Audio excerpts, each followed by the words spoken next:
Larsen thing that you did. Larsen posted on his Facebook page, color the page using flat colors made of 25%, 50%, and 100% only. No gradients, no cheating, no black percentages. Make a copy of this and keep it always. If the other stuff looks crappy, or if you decide later to print it Marvel Masterworks style, you may want a clean, perfect, beautiful version. What is he talking about?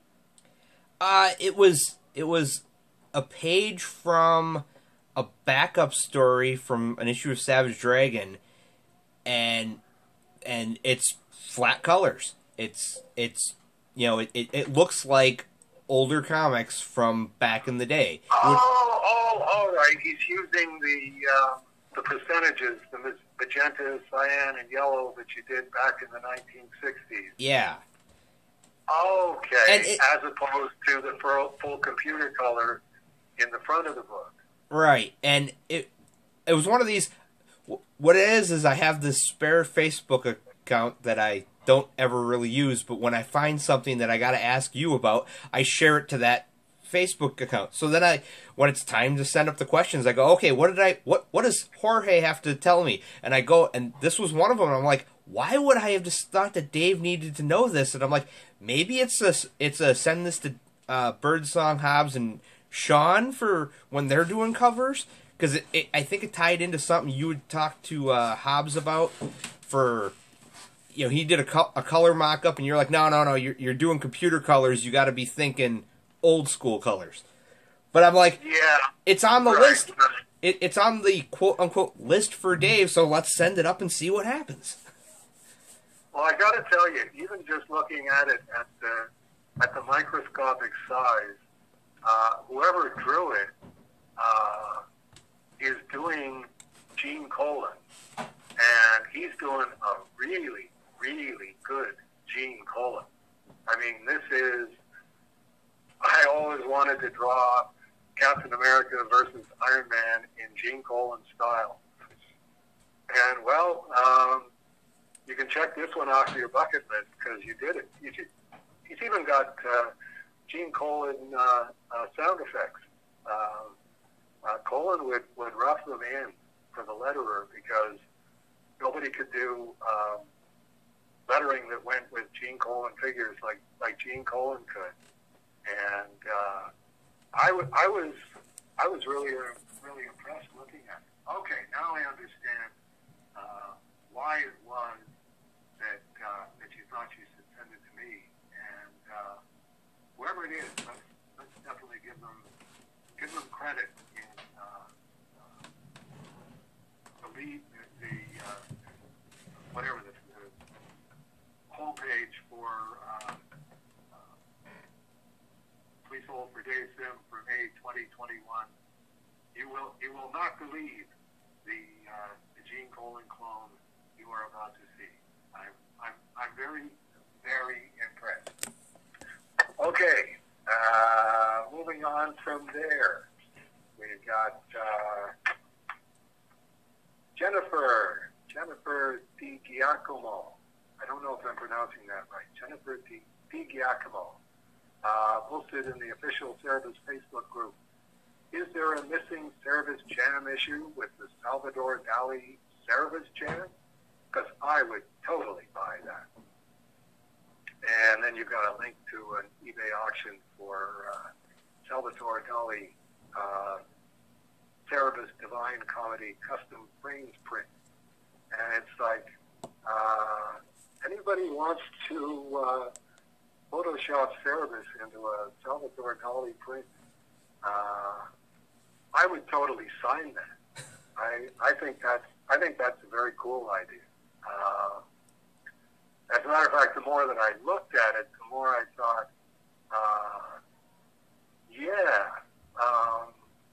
I don't know, Jennifer, if you're like a huge Salvador Dali fan, and that's why you thought of this, or you just saw this specific print and thought,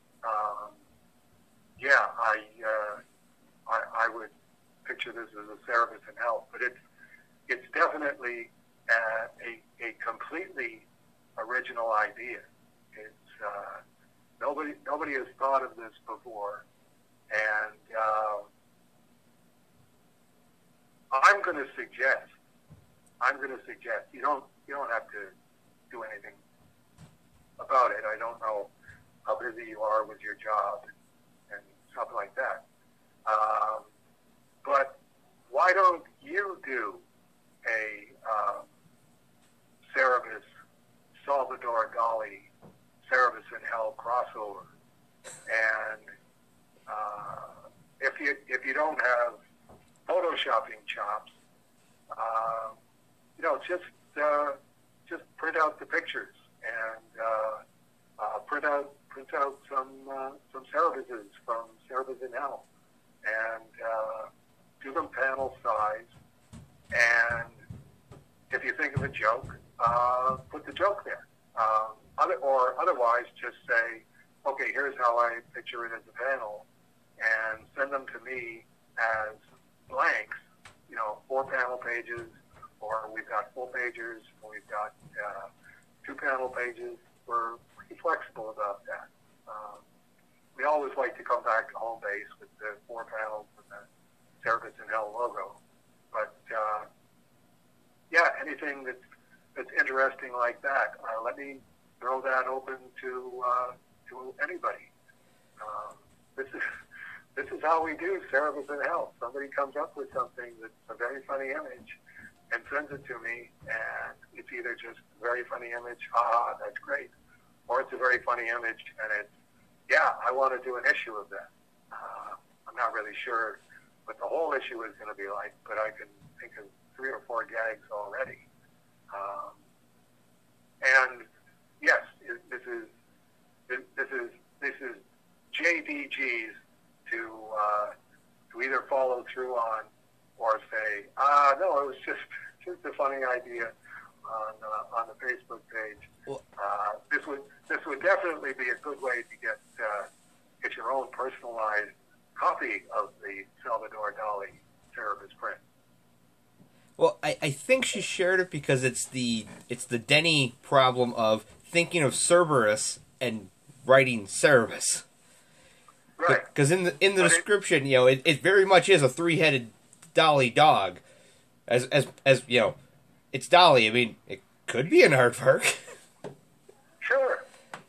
That's the thing. It's like all you need is the premise. That's why I was thinking, JDG, if you're a huge Dali fan, or if you know something about Dali, and I assume you are, that's why you. Well, she's very much a Cerberus fan. Right now, she's been going through old copies of the Comics Buyer's Guide and putting up anything that's Aardvark Vanheim / Cerberus related. And she actually found some stuff that Margaret doesn't have on the checklist. No way. Yeah. That's impossible. No one can find anything that Margaret doesn't know about. Oh, no, that was when she's like, Margaret, do you have this one? And Margaret's like, no, let me update the checklist. And I'm going, yeah, stumping Margaret's hard. It's possible, but it's real hard. Wow. I'm impressed. Does she have all of the Comics Buyer's Guide? I don't know if she has all of them or if she was using Margaret's list to buy them and going on eBay and finding a lot of 10 issues and 5 of them are on the list, so she buys it and it turns out the other 5 have stuff. Oh, all right. I got you. I mean, I don't know, but I would assume, because that happens a lot, where you go to buy one thing and, oh, hey, look, there's something else in there. Right. Kind of interesting. When I sent you the Gene Day comics, what had happened was my friend's into comics, and everyone knows he's into comics, so, oh, look, the thrift store got a bunch of comics. Here, you can have these. And he gives them to me, he buys comics, gives them to me, and then says, take them to the comic store and sell them back, because he doesn't have space for them. So he's like, just add these to the pile, and I'm going through, and I'm like, Star Trek, huh? And I flip it up, I'm like, Gene Day, that's kind of funny. And then Star Wars. Hey, that's Gene Day. That's kind of funny. And like there were like 4 or 5 of them came out of that stack, and I'm like, yeah, these are all going to Dave. I'm just gonna throw them in a box. Yeah. But the people in Marvel used to think Gene Day was just a name to this massive studio of inkers in Gananoque, Ontario. They couldn't believe that it was just Gene and Danny doing all of that stuff. They were an amazing duo. But yeah, getting back to this, Jennifer, if you're a Salvador Dali fan and you know stuff about Salvador Dali, that you could turn into a good-natured parody, I think there would be nothing funnier than a Cerberus in Hell Salvador Dali issue. It's like, who's going to sue us for doing Salvador Dali? Like I said, I'm pretty sure there was an estate, but the estate is sort of long past that point, and what are the odds of somebody in that context going, I really should Google search the comic book field, find out if anybody's doing illegal Salvador Dali comics. I can't picture that. We can mess around with it and turn it into something else. Once you've got medieval Spawn, the world is your oyster, as far as I'm concerned. I'm personally a big fan of the Dada movement, just because I found a book on Dada, and the cover is, I forget which artist it was, but it's the postcard of the Mona Lisa that they drew the mustache and goatee on.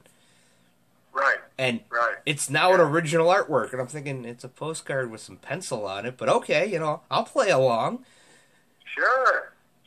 Which means, okay, all we got to do is give Dali's Cerberus a Dali mustache. We're done. It's a brand new property. Brand new character. Absolutely nothing to do with the artwork that's under there. It would also be nice to have another female Cerebus in Hell writer. I just got in today the printer's proof copy, my proofreading copy of the Unethical Spider-Vark, and it's very funny. Laura McFarland wrote that. Benjamin Hobbs' fiance. They do stuff together, but this was the comic book that she did as part of an ethics class, and it's very, very funny. It's somebody who's just about had enough of